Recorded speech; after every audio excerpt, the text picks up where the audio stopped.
Welcome to the channel where we review adult manga, or in the words of a great man, it's called hentai, and it is art.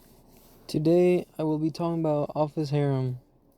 Office Harem revolves around Keisuke and his adventures with the female workers of Enjoying Ecstasy, a clothing company specializing in sexy woman outfits. Of course, our protagonist is the sole male worker of this company, which just happens to be run by his sister Ai.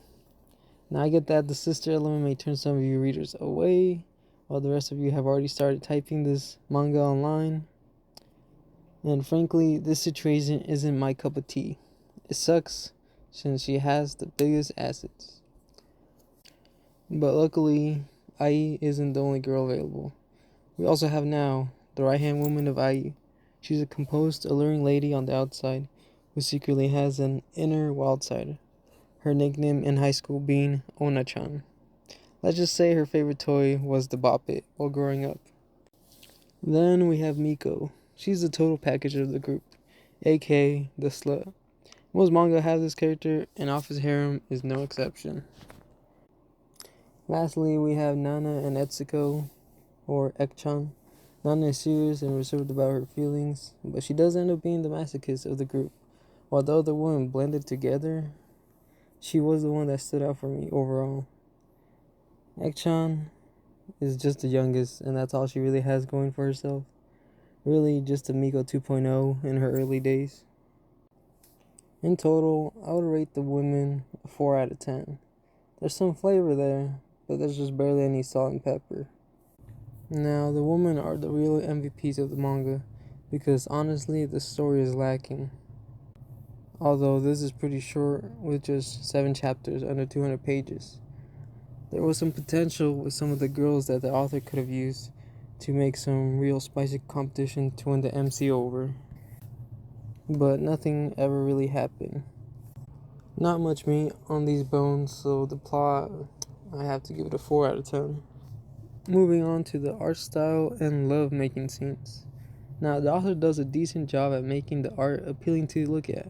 My biggest complaint is that the scenes were short with no build-up. Some of them were just 4 pages long, and it really did make you feel and wanting more. What is given to us, though, is easy on the eyes, and the scenarios are pretty spicy. It just sits on the line of, average. Next item on the list in my decision making is the swimsuit/beach day chapter. You can never go wrong with hotties in bikinis, and Office Harem knows that. I don't want to spoil the attire, so let's just add a 5 out of 10 to the scoreboard. Before we move forward, I just want to say that if a manga or comic doesn't have a swimsuit scene, that it won't damage the overall score.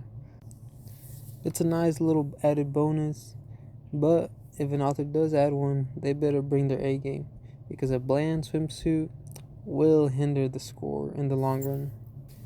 Finally, many authors can draw hot women with huge knockers, but few can leave the reader pleased with how the character story ends up. The ending, I gotta give it a 4 out of 10. It's a pretty normal standard end where everyone is happy and the MC wins at life. Not much different from how we started. At least it lives up to its name, Office Harem. In summary, after tallying up the scores for the categories of plot, girl selection, drawing style, love-making scene, swimsuit/beach day chapter, and the ending, I gotta give Office Harem a 4.5 out of 10.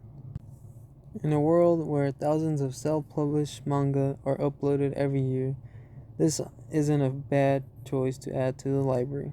Although the score is low, I still enjoyed the experience overall. This was one of the first stories I read when everything was still pretty new to me.